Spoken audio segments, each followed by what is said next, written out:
Imagine standing alone on an endless open grassland. The air is still. The sky feels empty, almost silent. And then, a shadow, larger than anything you've ever seen, slowly passes over you. You look up, and for a moment, your brain refuses to believe what your eyes are seeing. A bird. Not just any bird, but something so massive it looks like a flying machine. Wings stretching wider than a small airplane, gliding effortlessly, silently, like a ghost ruling the sky. This was not imagination. This was real. The largest bird to ever fly on Earth. Its name was Argentavis. Millions of years ago, long before humans, long before modern cities, in what we now call South America, the skies were not ruled by eagles, not by vultures, but by giants. Argentavis magnificens, a creature so enormous it changed the meaning of flight. Its wingspan stretched nearly 7 meters wide. That's over 23 feet. To put that into perspective, that's wider than most small airplanes you see today. But here's the unbelievable part. It could fly. Not just fly, it could dominate the sky.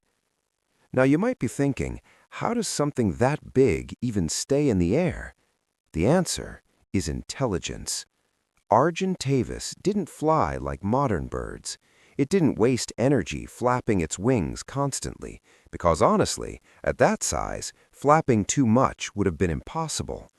Instead, it mastered something far more powerful, the wind. Rising air currents called thermals, invisible streams of warm air rising from the ground. Argentavis would spread its massive wings and let the sky carry it. No effort, no struggle, just pure control. It could glide for hours, travel hundreds of kilometers without a single flap. Imagine that level of efficiency, a creature that turned the sky into its highway.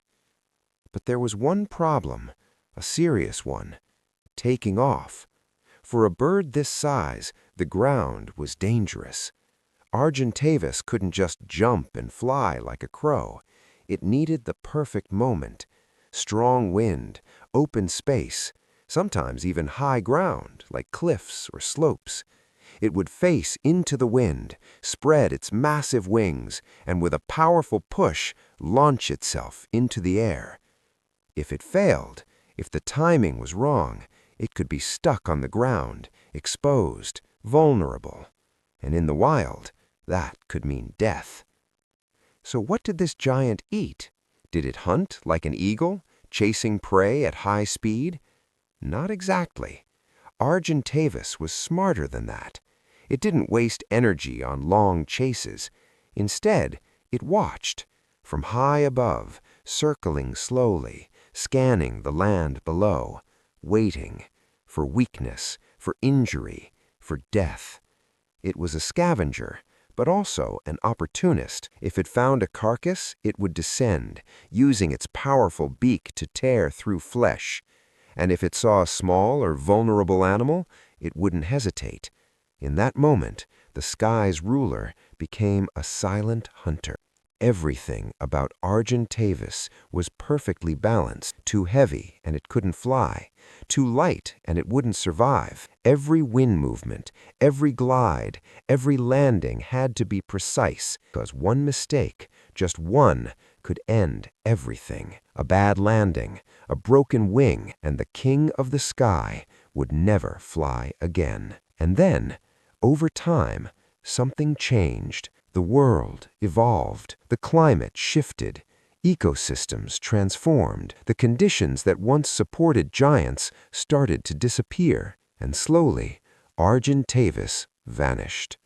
No dramatic explosion, no sudden extinction event, just the quiet passing of a giant that no longer fit the world. But its story didn't end there, because millions of years later, we found its remains, fossils hidden beneath the earth, waiting to tell their story. A story of a time when the sky was not empty, but owned, dominated by something far greater than anything alive today. Today, when you look up, you see birds, planes, clouds. Everything feels familiar, controlled, normal.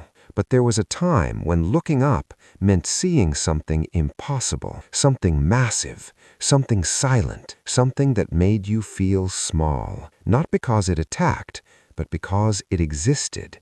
Argentavis was not just a bird. It was proof that nature doesn't follow limits. It creates them, breaks them, and then it rewrites them. And if you were standing there millions of years ago on that same open land and you looked up at the sky, you wouldn't just see a bird. You would see a shadow, a moving giant floating above you like the sky itself had come alive.